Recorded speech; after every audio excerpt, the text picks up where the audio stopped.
بسم الله الرحمن الرحيم. السلام عليكم ورحمة الله. கண்ணியத்திற்குரிய எல்லாமுள்ள அல்லாஹுவின் நல்லடியார்களே,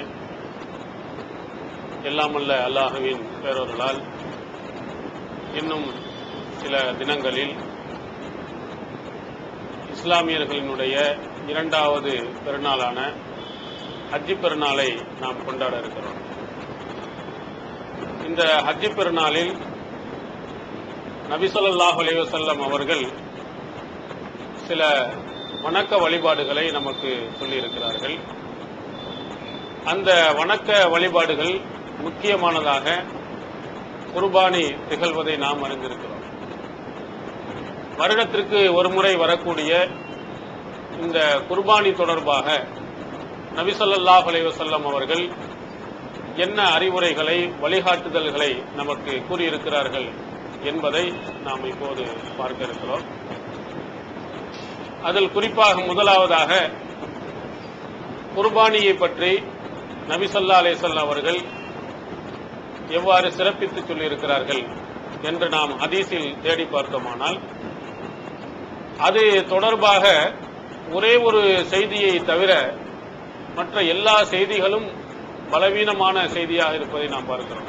குர்பானியின் சிறப்புகள் என்று பலர் பல நூல்களை எழுதியிருக்கிறாங்க. அதில் வரக்கூடிய எந்த செய்தியும் ஆதாரபூர்வமான செய்தி இல்லை.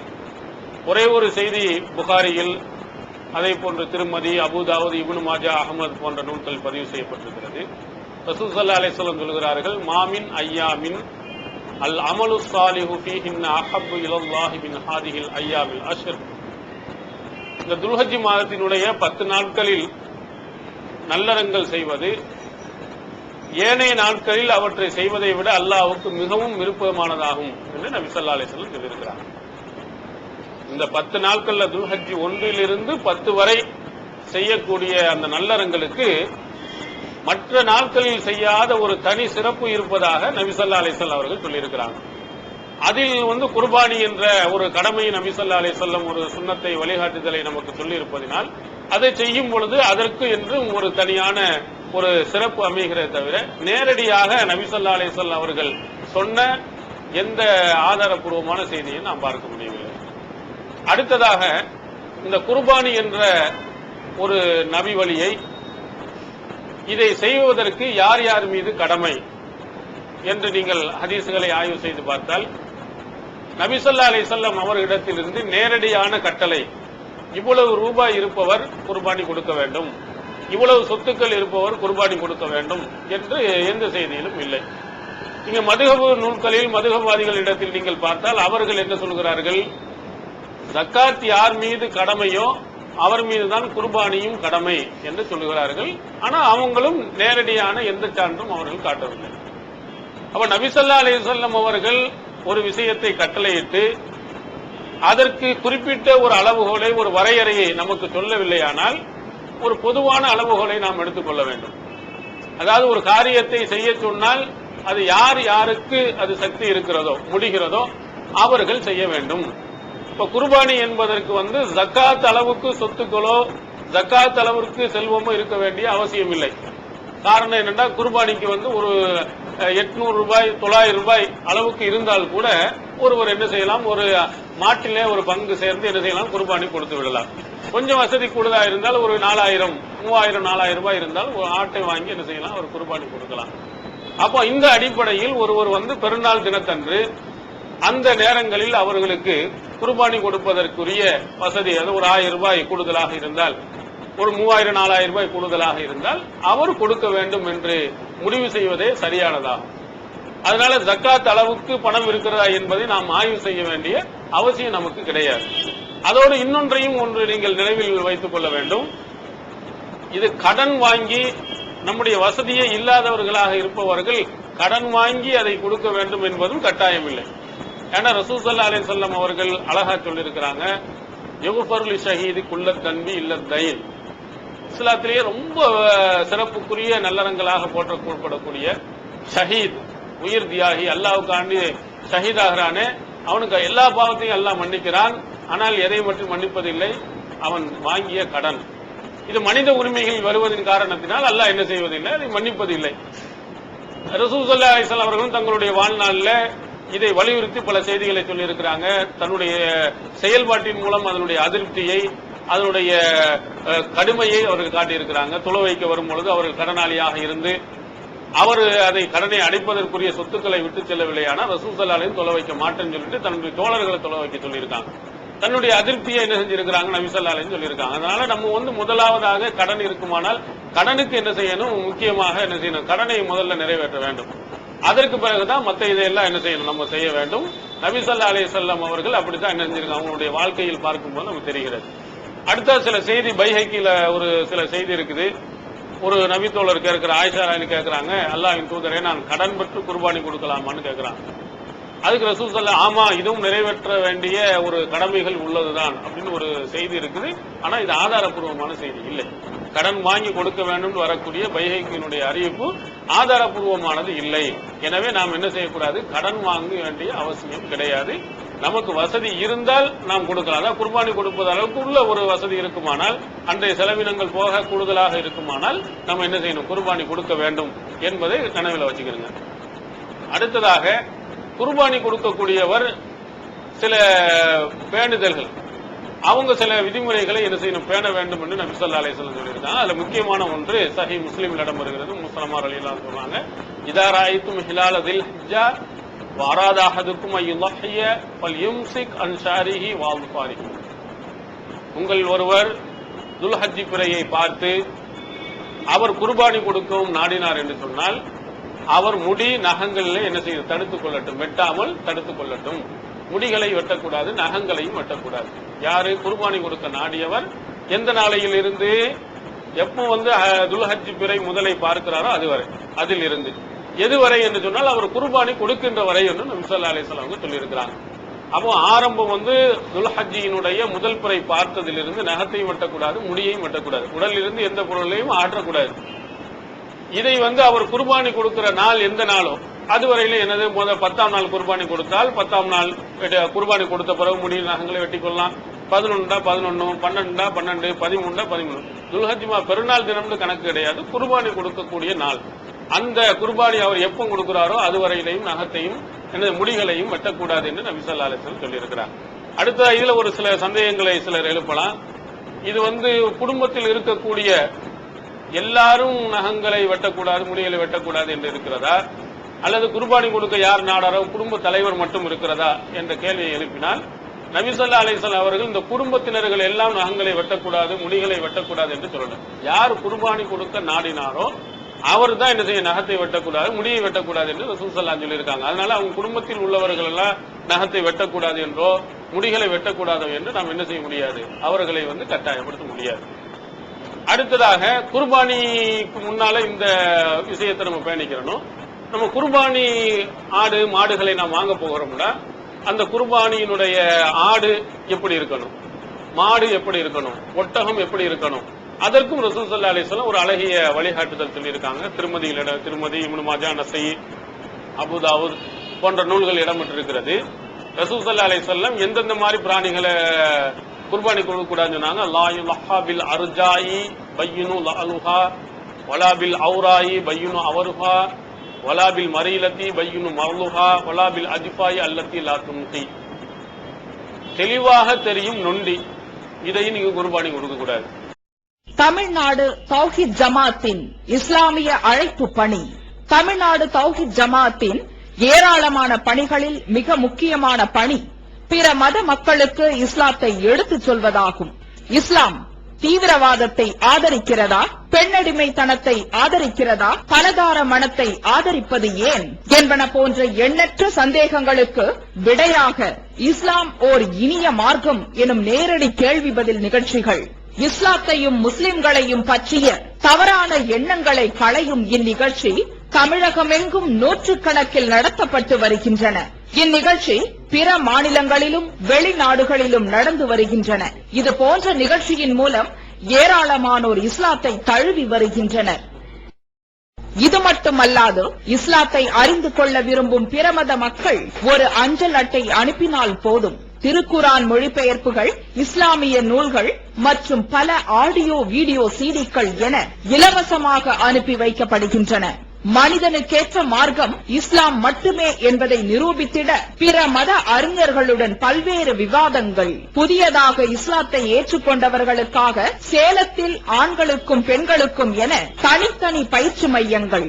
இஸ்லாத்தை தழுவியதை அதிகாரப்பூர்வமாக்கும் அபிடவிட், கெசட்டில் பெயர் மாற்றம், கத்னா செய்தல் மற்றும் பயிற்சிக்கு தேவையான திருக்குரான் மொழிபெயர்ப்புகளுடன் கூடிய பாட நூல்கள், உணவு, உடை, தங்கும் இடம், மருத்துவம் என இன்னும் பல அத்தியாவசிய பொருட்களை இப்பயிற்சி மையத்தில் வழங்குவதுடன் பயிற்சி மையத்திற்கு வருவதற்கும் பயிற்சி முடிந்து செல்வதற்கும் போக்குவரத்து செலவுகள் இவை அனைத்தும் முற்றிலும் இலவசமாகவே வழங்கப்பட்டு வருகின்றன.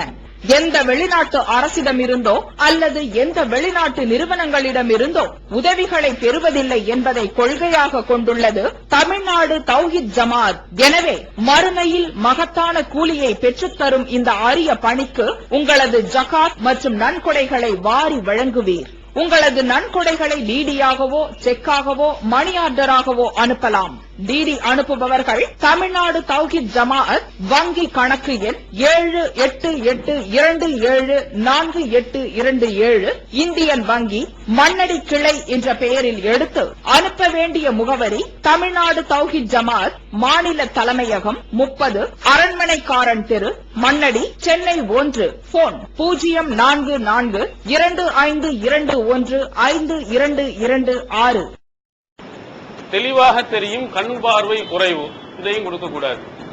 அதே மாதிரி எலும்புல மஜ்ஜை இல்லாத காரணத்தினால் மெலிந்து இருக்கக்கூடியவைகள், அவையும் என்ன செய்யக்கூடாது, நீங்கள் கொடுக்கக்கூடாது. தெளிவாக தெரியக்கூடிய நோய் இருக்குமானால் அதுவும் கொடுக்கக்கூடாது.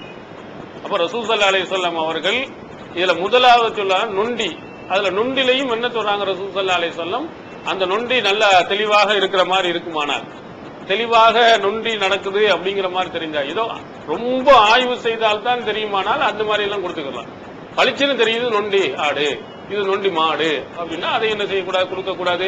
கண் பார்வை குறைவு சின்ன அளவுல இருந்தா பிரச்சனை இல்லை. அது ஓடிட்டு இருக்கும்போது இடையில எங்கேயா போய் முட்டுது, வழி தெரியாமல் முட்டுகிறது, கண் தெரியல அப்படிங்கிற மாதிரி அதையும் கொடுக்கக்கூடாது. பார்த்தால ரொம்ப மெலிஞ்சு போய் அதாவது என்னமோ பஞ்சத்தில் அடிபட்ட மாதிரி சொல்லுவாங்களோ அந்த மாதிரி ரொம்ப மெலிவான ஆடுகளாக இருந்தால் அவைகளையும் என்ன செய்யக்கூடாது, கொடுக்கக்கூடாது. தெளிவாக நோய் நொடிகள்லாம் தாக்குற மாதிரி சேறு சிறங்கு இந்த மாதிரி இருந்துன்னு சொன்னா அதையும் கொடுக்கக்கூடாது என்று நபி ஸல்லல்லாஹு அலைஹி வஸல்லம் சொல்லியிருக்கிறாங்க. அதனால நீங்க பிராணிகளை நீங்கள் வாங்கும் போது எப்படி வாங்கணும்னு சொன்னா நோய் நொடிகள் எதுவுமே தாக்காத நல்ல ஆரோக்கியமா இருக்கிற மாதிரி என்ன செய்யுங்க கொடுங்க. அடுத்த ரசூல் ஸல்லல்லாஹு அலைஹி வஸல்லம் அவர்கள் குர்பானி கொடுக்கின்ற பொழுது 2 ஆட்டை என்ன செஞ்சீங்க கொடுத்திருக்காங்க. அதுலயும் அந்த 2 ஆடும் கூட கும்புள்ள 2 ஆடு கொடுத்ததாகவும் இருக்கிறது.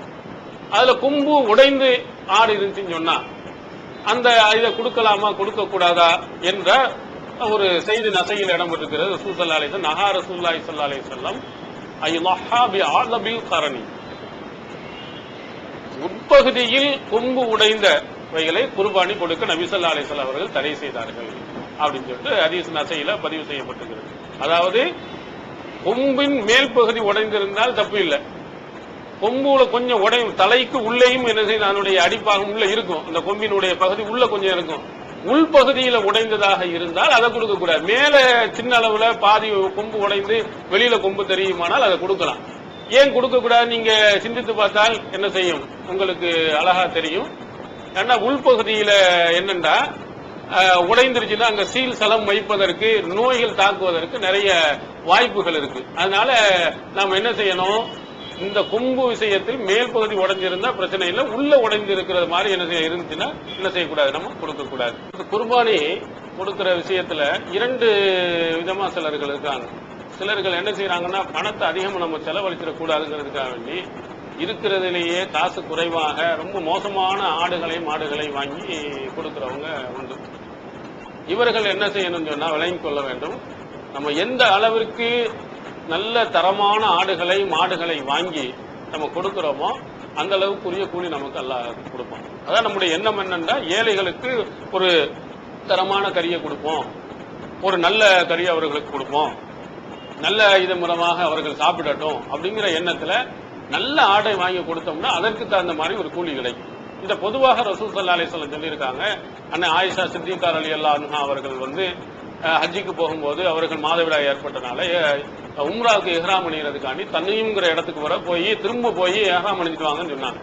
அப்ப அதற்கு அந்த நேரத்துல ஒரு வாசகத்தை சொல்றாங்க, அலா கத்ரி நஃபகத்திக்க அவு நஸபிக்க, நீ செலவழித்த அளவுக்கு கூலி, நீ கஷ்டப்பட்ட அளவுக்கு உள்ள கூலி அல்லாஹ் தஆலா தருவான். எவ்வளவு நீ கஷ்டப்பட்டியோ அந்த அளவுக்கு நன்மை, நீ எந்த அளவுக்கு செலவழித்தாயோ அந்த அளவுக்கு நன்மை என்று நபி ஸல்லல்லாஹு அலைஹி வஸல்லம் சொன்ன செய்தி புகாரில் இடம்பெற்றிருக்கு. அதே மாதிரி இன்னொரு இடத்துல ரசூல் ஸல்லல்லாஹு அலைஹி வஸல்லம் அவர்கள் சொன்னாங்க, அடிமையை விடுதலை செய்யற விஷயத்துல எந்த அடிமையை விடுதலை செய்தோம்னு சொன்னா நிறைய கூலி கிடைக்கும் சொன்னா அல்லாஹுன்னா சமணன், நல்ல விலை உயர்ந்த நல்ல தரமான அடிமை, அவனை போய் அங்க இருக்கக்கூடிய முதலாளி என்ன செய்ய மாட்டான், விட மாட்டான், ரொம்ப நல்லவனா இருக்கான், தொழுகையாளியா இருக்கிறான், அப்படிப்பட்ட ஆளை வாங்கி நீ விடுதலை செய்தாய் என்று சொன்னா நல்ல விலை கூடுதலாக உள்ளதை நீ விடுதலை செஞ்சா உனக்கு பெரிய நன்மை கிடைக்கும் என்று நபி ஸல்லல்லாஹு அலைஹி வஸல்லம் அவர்கள் சொல்லியிருக்கிறாங்க. அப்ப அதன் காரணத்தினால் நம்ம வாங்கும் பொழுது என்ன செய்யணும்னா நல்ல தரமான ஒன்றை, எல்லாத்தையும் என்ன செய்யணும், மக்களுக்கு நல்ல கறி கிடைக்க வேண்டும் என்பதற்காக தரமான ஆடுகளை தரமான மாடுகளை வாங்கி அதனுடைய கறியை ஏழை எளியவனுக்கு என்ன செய்யணும், கொடுக்கணும். அதே நேரத்தில் இன்னும் சிலர்கள் என்ன செய்யறாங்க, பெருமைக்காக வேண்டி நாங்க பெரிய மாட்டை கொடுத்துட்டோம், பெரிய ஒட்டகத்தை கொடுத்துட்டோம் அப்படின்னு நினைப்பார்களே, ஆனால் அவர்களும் மனதில் ஒன்றை வைத்துக் கொள்ள வேண்டும், இவர்களுக்கு எந்த நன்மையும் கிடைக்காது. இது தொடர்பாகவே இந்த குர்பானி தொடர்பாக நபி ஸல்லல்லாஹு திருமறை குர்ஆன் ரொம்ப அழகா தெளிவாக சொல்கிறது, லன் யனாலல்லாஹு லுஹூமுஹா வலா திமாவுஹா வலாக்கின் யனாலுஹு தக்வா மின்கும். இந்த குர்பானியினுடைய கரியோ அல்லது ரத்தமோ அல்லாஹ் போய் என்ன செய்வதில்லை, அடைவதில்லை, உங்களுடைய இறையச்சம் மட்டும்தான் போய் சேருகிறது அல்லாஹ்விடத்தில். அல்லாஹ் ரொம்ப தெளிவா சொல்லிட்டான், இந்த கரியும் போறதில்லை ரத்தமும் போறதில்லை. நீங்க எந்த அளவுக்கு அல்லாஹ்வுக்கு பயந்து அல்லாஹ் சொன்னதற்காக அவன் கட்டளையிட்டதற்காக அவனுடைய சுன்னத்தை பேணுவதற்காக நீங்க செஞ்சீர்களே, ஆனா அவனிடத்தில் அந்த கூலியை எதிர்பார்த்து நீங்க செய்தீங்கன்னா அது நன்மை கிடைக்கும். பெருமைக்காக நீங்கள் செய்வீர்களானா உங்களுக்கு ஒரு நன்மையும் கிடைக்காது. அதுல நீங்க சிலர்கள் இருக்கிறாங்க, குர்பானி போன வருஷம் ஆட்டை கொடுத்திருப்பாங்க, வசதி இருந்திருக்கும், ஆனா இந்த வருஷம் அவனுக்கு வசதி இருக்காது, இருந்தாலும் கடன் வாங்கி கொடுக்குறது. ஏன்னா மக்கள் எது நினைப்பாங்களோ, எதுவும் பேசுவானோ, நம்முடைய தரத்தை தவறா நினைச்சிருவானோ அப்படின்னு நினைத்து கொண்டு ஊர் மக்கள் பார்ப்பதற்காக வேண்டி கடனை வாங்கி கூட பெரிய கஷ்டமான சூழ்நிலையிலும் கூட கடன் வாங்கி கூட குர்பானி கொடுக்கக்கூடியவர் இருக்கிறாங்க. அவர்களும் எண்ணிக்கொள்ள வேண்டும். இதுல இறையச்சம் தான் முதலாவதாக என்ன செய்யப்படுகிறது, கவனிக்கப்படுகிறது என்பதை கவனத்தில் கொள்ளணும். அடுத்ததாக இந்த குர்பானியில ரொம்ப முக்கியமாக கவனிக்க வேண்டியது என்னன்னா, அந்த ஆடு மாடு ஒட்டகத்தினுடைய வயது என்ன, எந்த வயசினுடைய ஆடை வாங்கலாம், மாடை வாங்கலாம், ஒட்டகத்தை வாங்கலாம் அப்படிங்கிறதுக்கு ஒரு முக்கியமான ஒரு செய்தி சஹீஹ் முஸ்லிம்ல இடம்பெறுகிறது. லா ததுபஹு இல்லா முஸின்னத்தன், நீங்கள் முஸின்னாவை தவிர வேறு எதையும் நீங்கள் குர்பானி கொடுக்காதீர்கள் அப்படின்னு நபி ஸல்லல்லாஹு அலைஹி வஸல்லம் சொல்லியிருக்காங்க. இதை வலியுறுத்தியும் பல செய்திகள் புகாரி உட்பட பல நூல்களில் பதிவு செய்யப்பட்டிருக்கிறது. இதுல இந்த முஸின்னா என்ற இந்த வார்த்தையினுடைய பொருள் என்ன என்று நீங்கள் அரபி அகராதி நூல்களில் நீங்கள் எடுத்து பார்த்தீங்கன்னா, முஸின்னா என்பதற்கு பல் விழுந்தது என்ற பொருள் கொடுத்திருக்காரு. பெரிய பிரபலியமான நூலான அகராதி நூல்ல ரொம்ப பிரபலியமான லிசானுல் அரப் என்ற நூல்ல அதுல எழுதப்பட்டிருப்பது என்னன்னு சொன்னா பல் விழுந்தது. இது ஒவ்வொரு ஊர்களிலேயும் ஒவ்வொரு நாடுகளிலேயும் அதனுடைய தட்பவெப்ப நிலையை கவனத்தில் கொண்டு என்ன செய்கிறது, மாறுபடுகிறது. அதனால்தான் முஸின்னாவுக்கு எத்தனை இதுன்னு சொல்லும் பொழுது என்ன செய்யறாங்கன்னா, ஆட்டிலையும் மாட்டிலையும் 2 வருடங்கள் பூர்த்தியாக இருக்க வேண்டும் அப்படின்னு அரபு எழுதப்படுகிறது. ஒட்டகத்தில் 5 வருடம் என்று இருக்கிறது. இது அரபி சில நூல்கள் என்ன செய்யப்பட்டிருக்கிறாங்கன்னா 1 வருடம் பூர்த்தி அடைந்தால் ஆட்டுக்கு போதும் அப்படின்னு எழுதியிருக்கிறாங்க. ஏன்னா சில அரபு நாடுகள்ல சில பகுதிகளில் 1 வருடத்திலேயே பல் விழும் போல இருக்கிறது. அதனால நம்ம அடிப்படையாக பார்க்க வேண்டியது என்னன்னு சொன்னா, பல் விழுந்ததாக இருக்கிறதா, ஆடா இருக்கட்டும் மாடா இருக்கட்டும் ஒட்டகமா இருக்கட்டும். அதுல நம்ம தமிழகத்தில் விசாரித்து பார்க்கும்போது என்ன சொல்றாங்க, 1 வருடம் பூர்த்தி அடைந்து விட்டால் அது பல் விழுந்து விடும், அது 1 வருடம் பூர்த்தி அடைந்த ஆடை கொடுக்கலாம், மாடாக இருந்தால் 2 வருடம், ஒட்டகமா இருந்தால் 5 வருடங்கள் என்று என்ன செஞ்சிருக்கிறாங்க, சொல்லி இருக்கிறாங்க. அதனால் நம்ம இதை அதுக்கு பல் விழுந்து இருக்கிறதா என்பதை நாம் என்ன செஞ்சுக்கணும், கவனத்தில் கொண்டு அந்த மாதிரி ஆடையோ மாடையோ என்ன செஞ்சிடணும், வாங்கியிருக்கணும். அதற்கு மேல் வயது கூடுதலாக இருந்தால் பிரச்சனை, அதை விட சிறிய வயதாக உள்ளதை என்ன செய்யக்கூடாது, கொடுக்கூடாது. எதுவுமே கிடைக்கல அல்லது அந்த அளவுக்கு வசதி இல்லை, கரெக்டா கொஞ்சம் வயசு குறைவாக 6 மாதம் 7 மாதத்து அளவுக்கு இருக்குமானால் அப்படிப்பட்டதை கொடுக்கலாம். அதற்கும் என்ன செய்த ஹதீஸ்களில் ஆதாரம் இருக்கிறது. ஆனால் இல்லாத பட்சத்தில் இருக்குமானால் அந்த பல் விழுந்ததுக்கு மேல் நிலையில் உள்ள இருக்கக்கூடிய ஆடு மாடுகளை என்ன செய்ய வேண்டும், நாம் குர்பானி கொடுக்கணும். அடுத்ததான் ரசூல் ஸல்லல்லாஹு அலைஹி வஸல்லம் அவர்கள் இந்த ஆடு விஷயங்கள், மாடு இதுல வந்து குர்பானி கொடுக்கும் போது ஒரு விஷயத்தை சொல்லியிருக்காங்க. குர்பானி விஷயத்தை சொல்லல. நபி ஸல்லல்லாஹு அலைஹி வஸல்லம் அவர்களும் உமர் ரலியல்லாஹு அவர்களும் அபூபக்கரும் பசியால கஷ்டப்பட்டு ரொம்ப யாருக்கு சாப்பாடே கிடைக்கலையே அப்படின்னு சொல்லிட்டு அவர்கள் ஒரு அன்சாரி தோழர்களுடைய வீட்டுக்கு போனாங்க. அப்போ அவர் வந்து ஒரு ஆட்டை அறுத்து விருந்து கொடுக்கலான்னு போறாரு, ஆடை அறுக்கிறதுக்காண்டி கிளம்புறாரு. அப்போ ரசூல் ஸல்லல்லாஹு அலைஹி வஸல்லம் சொல்றாங்க, ஈயாக்க வல் ஹலூப, பால் கொடுக்கக்கூடிய பிரயாணி விஷயத்தில், பால் கொடுக்கக்கூடிய அந்த விலங்கு விஷயத்துல நான் உன்னை எச்சரிக்கை செய்கிறேன், பால் கொடுக்கறத அறுத்துறாங்க அப்படின்னு நபி ஸல்லல்லாஹு அலைஹி சொல்லி இருக்கிறாங்க. ஏன்டா அதை அறுத்துட்டோம்னா அந்த குட்டிக்கு பால் இல்லாமல் அது என்ன செய்யும், கஷ்டப்படுவதற்கு வாய்ப்பு இருக்கிறது. அதனால நபி ஸல்லல்லாஹு அலைஹி வஸல்லம் அவர்கள் அதை பால் கொடுக்கக்கூடியதை வந்து என்ன செய்யக்கூடாது, அறுக்கக்கூடாது என்று சொல்லி இருக்கிறாங்க. அதை நீங்கள் கவனத்தில் வச்சுக்கிறோம். அதே மாதிரி என்ன செய்யறாங்க, இந்த குர்பானி கொடுக்கக்கூடிய இதுக்கு மஞ்சள் பூசுவது, அதுக்கு வந்து மாலையை போடுவது, அதுக்கு வந்து அலங்காரம் பண்ணுவது, சில இடங்கள்ல முட்டை விட்டு மோத விட்டு பார்ப்பது, இப்படிப்பட்ட நோவினைகள்லாம் என்ன செய்யக்கூடாது. இதெல்லாம் வந்து மிகவும் குர்பானியை வந்து நோவினை செய்தனுடைய நிலைக்கு என்ன செஞ்சிடும் வந்துடும். அதனால இதை நீங்கள் கவனத்தில் கொள்ளுங்கள். அடுத்ததாக நம்ம சொன்ன மாதிரியே ஒரு வசதி குறைவாக இருக்கக்கூடியவர்களுக்கு ரசூல் ஸல்லல்லாஹு அலைஹி வஸல்லம் அவர்கள் ஒரு வழிகாட்டுதலை தந்திருக்கிறார். எப்படி ஒரு ஆடு 3000 4000 போகும்போது அவர் கொடுக்க முடியலண்டா மாட்டுல 7 நபர்கள் 7 குடும்பங்கள் சேர்ந்து, 7 தனித்தனி நபர்கள் இல்லை, 7 குடும்பங்கள் சேர்ந்து ஒரு மாட்டை அறுத்து என்ன செய்யலாம், குர்பானி கொடுக்கலாம். சஹீஹ் முஸ்லிமிடம் இருக்கு, இஸ்தரக்னா குல்லு சபாத்தின் ஃபீ பத்னத்தின், நாங்கள் ஒவ்வொரு 7 நபர்களும் ஒட்டகத்தில் நாங்கள் கூட்டாகி கொண்டோம். ரசூல் ஸல்லல்லாஹு அலைஹி வஸல்லம் கடந்த அந்த ஹுதைபியா உடன்படிக்கையில ரசூல் ஸல்லல்லாஹு அலைஹி வஸல்லம் அவர்களோடு என்ன செய்கிறோம், நாங்கள் கூட்டாக சேர்ந்து குர்பானி கொடுத்திருக்கிறோம் அப்படின்னு ஒரு செய்தி இருக்கு. திருமதியில இன்னொரு இதுல ஃபில் பக்கரத்தி சபாத்தன் ஃபில் பஈர் அஷரத்தன், நாம் மாட்டுல வந்து 7 பேரும் ஒட்டகத்துல வந்து 10 பேரும் கூட்டாக சேர்ந்திருக்கிறோம். ரசூல் ஸல்லல்லாஹு அலைஹி வஸல்லம் அவருடைய காலத்தில் அவர்களுக்கு முன்னிலை நடந்த செய்தி திருமதியிலையும் பதிவு செய்யப்பட்டிருக்கிறது. அதனால உங்களுக்கு வசதி இல்ல, குறைவாக இருக்குமானால் மாட்டுல 7 குடும்பங்கள் சேர்ந்துக்கலாம். இதுல ஒரு விஷயத்தை கவனிக்கணும், ஒரு 4 பங்கு தான் இருக்குது, மொத்தம் 7 பேர் தான் சேர்ந்து கொடுக்கணும்னு கட்டாயம் கிடையாது. ஒரு 4 நபர்கள் கூட சேர்ந்து என்ன செஞ்சிடலாம், ஒரு மாட்டை வாங்கி குர்பானி கொடுக்கலாம். 7 அதிகம் தாண்டிடக்கூடாது. அதே மாதிரி ஒட்டகத்துல வந்து 3 பேரும் சேர்ந்து கொடுக்கலாம், 4 பேரும் சேர்ந்து கொடுக்கலாம். அதிகபட்சமாக 10 நபர்களை என்ன செஞ்சிடக்கூடாது, தாண்டி விடக்கூடாது என்று நபி ஸல்லல்லாஹு அலைஹி வஸல்லம் சொல்லி இருக்கிறாங்க. அதனால ஒவ்வொரு குடும்பத்தினர்கள் வசதி இல்ல, குறைவாக இருக்கக்கூடியவர்கள் ஒரு 1000 ரூபாய் அளவுக்கு இருப்பார்களே, ஆனால் அவங்க என்ன செய்யலாம், மாட்டுலயோ அல்லது ஒட்டகத்திலேயோ என்ன செய்யலாம், அவர்கள் சேர்ந்து கொள்ளலாம்.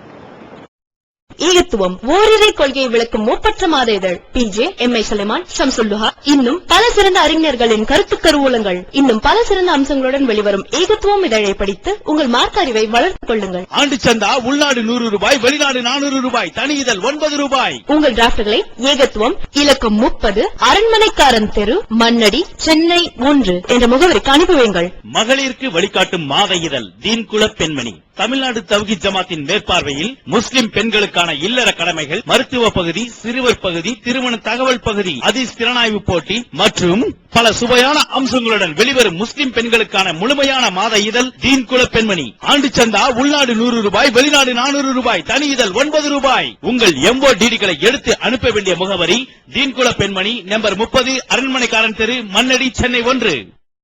அப்புறம் அதுக்கு அடுத்ததாக அறுக்குவதற்கு முன்னால நபி ஸல்லல்லாஹு அலைஹி வஸல்லம் அவர்கள் சில வழிகாட்டுதலை சொல்லி இருக்கிறாங்க. சிலர்கள் என்ன செய்யறாங்க, மாட்டை அறுக்க போனோம்னா போய் கழுத்துல வச்சு அறுக்க ஆரம்பிக்கிறது. ஆஜா ஒண்ணு சரியா இது இல்லைன்னு திரும்ப உட்கார வச்சுட்டு என்ன செய்யறது, கத்தியை வச்சு தீட்டிட்டு அப்புறம் வந்து அந்த மாட்டுக்கு பெரிய அதாவை கொடுப்பது. இத ரசூல் ஸல்லல்லாஹு அலைஹி வஸல்லம் ரொம்ப அழகான ஒரு செய்தியில சொல்றாங்க. சஹீஹ் முஸ்லிமிடம் இருக்கு, இன்னல்லாஹ கதபல் இஹ்சான அலா குல்லி ஷைஇன் ஃபைதா கதல்தும் ஃபஅஹ்சினுல் கித்லத ஃபைதா தபஹ்தும் ஃபஅஹ்சினுல் ஸபஹ فَلْيُحِدَّ أَحَدُكُمْ شَفْرَتَهُ فَلْيُرِحْ ذَبِيحَتَهُ. அல்லாஹ் தஆலா ஒவ்வொரு விஷயத்திலையும் நல்ல முறையில் நடப்பதற்கு கட்டளையிட்டு இருக்கலாம், கடமையாக்கி இருக்கலாம். ஒருவரை பழிக்கு பழி வாங்கி பழி செய்யணும்னு, அவங்களை கொலை செய்யணும்னு சொன்னா அதிலே நல்ல முறை நடங்க. ஏதாவது ஒரு விலங்கினத்தை, ஒரு பிராணியை நீங்க அறுப்பதாக இருந்தாலும் அந்த அழகிய முறையில் அருங்கள். அதுல உங்களுக்கு முன்ன கத்தியை நன்றாக கூர்மையாக ஆக்கி உங்களுடைய அறுத்தலின் மூலமாக அதற்கு நிம்மதியை கொடுங்கள், ராகத்தை கொடுங்கள் அப்படின்னு நபி ஸல்லல்லாஹு அலைஹி வஸல்லம் சொல்லி இருக்கிறாங்க. அவர் ரசூல் ஸல்லல்லாஹு அலைஹி வஸல்லம் அவர் குர்பானி கொடுப்போம், ஆயிஷாவை கூப்பிட்டு கத்தி எடுத்து நல்லா தீட்டு கொண்டு வான்னு சொன்ன செய்தியும் சஹீஹ் முஸ்லிமில் பதிவு செய்யப்பட்டிருக்கிறது. அதனால நம்ம என்ன செய்யணும், குர்பானி கொடுப்பதற்கு முன்னதாக நம்ம கத்தி எல்லாத்தையும் நல்ல கூர்மையாக வைத்து ஒரே அறுதில் அறுத்துடணும். போட்டு என்ன செய்யக்கூடாது, அதற்கு அதாபு செய்யக்கூடாது. இதை நபி ஸல்லல்லாஹு அலைஹி வஸல்லம் அவர்கள் நமக்கு வழிகாட்டி இருக்கிறாங்க. அப்ப இந்த மாதிரி குர்பானி கொடுக்கிற நேரத்துல சில பகுதிகளில் என்ன சொல்றாங்கன்னா, குடும்பமே எல்லாரும் வந்து அங்க என்ன ஆஜராகணும், நம்ம அல்லாஹ்க்கு தெரியாத மாதிரி என்ன இவரு பிள்ளை குடும்பங்கள் அவங்க அண்ணன் தம்பி எல்லாரும் மொத்தமா வந்து நின்று என்ன செய்யணும், குர்பானி கொடுக்கணும். அது ஒரு சுன்னத்துன்னு நினைக்கிறாங்க. இது வந்து என்ன கிடையாது, ஹதீஸ்ல ஆதாரம் கிடையாது. ஒரு செய்தி பைஹக்கியில் இடம்பெற்றிருக்கிறது. ரசூல் ஸல்லல்லாஹு அலைஹி ஃபாத்திமாவை கூப்பிட்டு சொல்றாங்க, எந்திரி, உன்னுடைய பிராணிக்கு முன்னால போய் நீ ஆஜராகு. குர்பானியினுடைய பிராணியில அறுக்கும் போது விழக்கூடிய முதலாவது சொட்டு கீழே இறங்கும் விழுறதுக்கு முன்னாடி உன்னுடைய பாவங்களை எல்லாம் அல்லாஹ் மன்னிச்சிருவான். அதனால நீ அந்த குர்பானி இடத்துல போய் குர்பானி கொடுக்குற இடத்துல போய் நெல் பைஹக்கில அந்த செய்தி இடம்பெறுகிறது. அதுல அம்ரு பின் ஹாலித் என்று சொல்லக்கூடிய ஒரு பலகீனமான அறிவிப்பாளர் இடம்பெற்றிருக்கிறாரு. அதனால இது வந்து ஆதாரப்பூர்வமான செய்தி கிடையாது. அதனால நீங்க விரும்பினா போய் அறுக்கிறத பார்க்கணும்னா பார்க்கலாம், கட்டாயம்னு சொல்ல முடியாது. அவங்க இருக்கவங்க எல்லாம் இல்லாமலும் இருக்கலாம். இதை ரசூல் ஸல்லல்லாஹு அலைஹி வஸல்லம் கட்டாயப்படுத்தல. அடுத்ததாக குர்பானி கொடுக்கும் பொழுது என்ன ஓதணும் அப்படிங்கிறதுக்கு சில ஆளுக்கு வஜ்ஜஹத் வஜ்ஹி லில்லதி ஃபதர ஸமாவாத்தி வல் அர்த ஹனீஃபன் என்று சொல்லக்கூடிய துவா ஓதுறாங்க. இது ஆதாரப்பூர்வமான செய்தி இல்லை. ஆதாரப்பூர்வமான செய்தி என்ன இருக்கு, சஹீஹ் புகாரியில் 5565, முஸ்லிம்ல 3635 செய்தியில் இடம்பெற்றிருக்கு.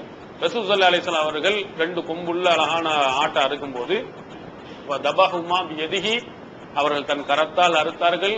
சம்மா வக்கப்பர, அது பிஸ்மில்லா சொன்னார்கள், தக்பீரும் சொன்னார்கள் என்ற செய்தி புகாரி முஸ்லிம் இடம்பெற்றிருக்கிறது. அப்போ இதுல இன்னொரு ஒரு செய்தியை நாம் பார்க்கிறோம், யார் குர்பானி கொடுக்கிறாங்களோ அவர் வந்து தன்னுடைய கையால் அறுப்பது சிறந்தது.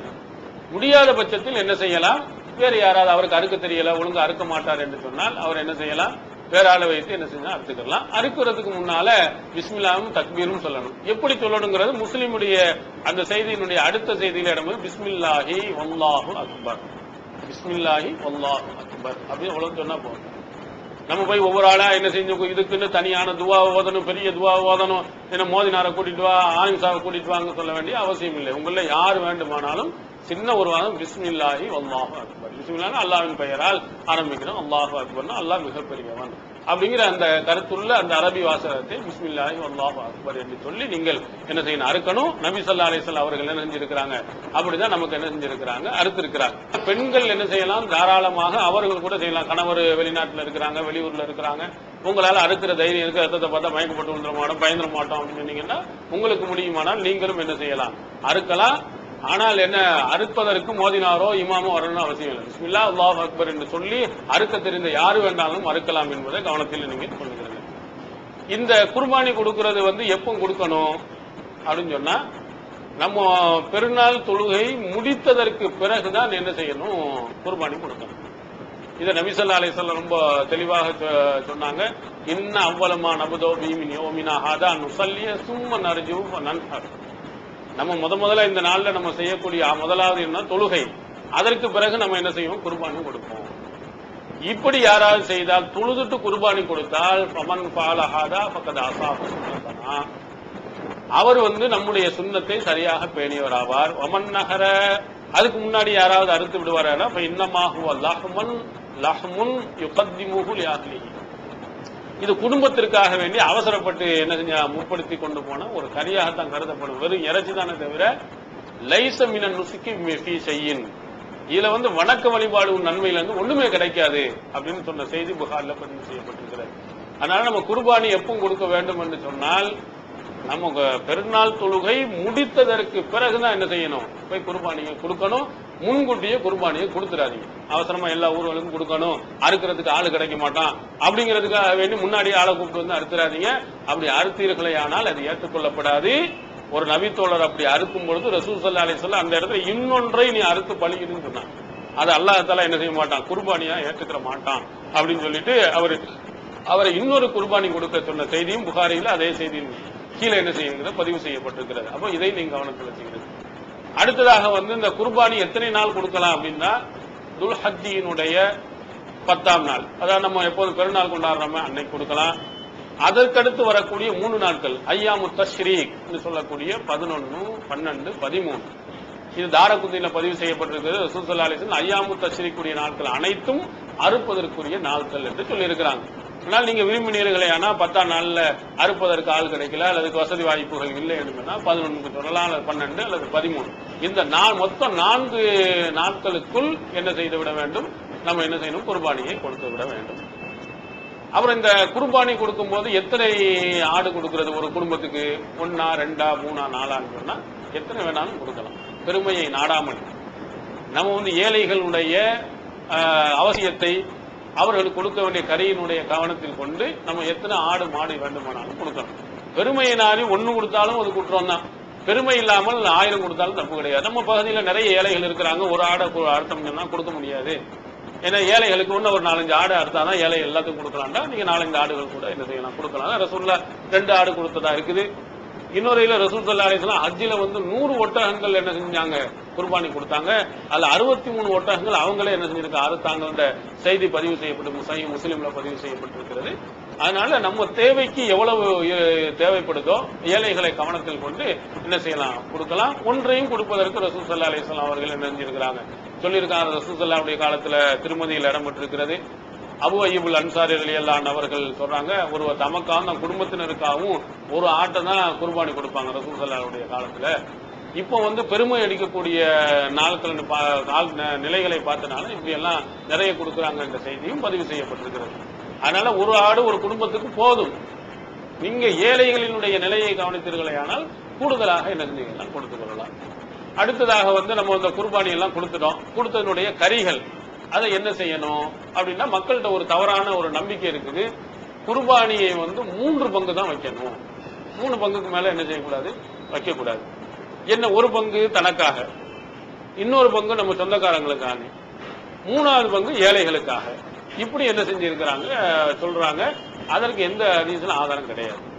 குர்ஆன்ல அல்லாஹ் தெளிவாக இந்த குர்பானியை பற்றி பேசும்போது என்ன சொன்னான், சூரத்துல் ஹஜ்ஜில 36வது வசனத்துல சொல்றான், ஃபகுலு மின்ஹா, இந்த குர்பானி கறி நீங்களும் சாப்பிடுங்க.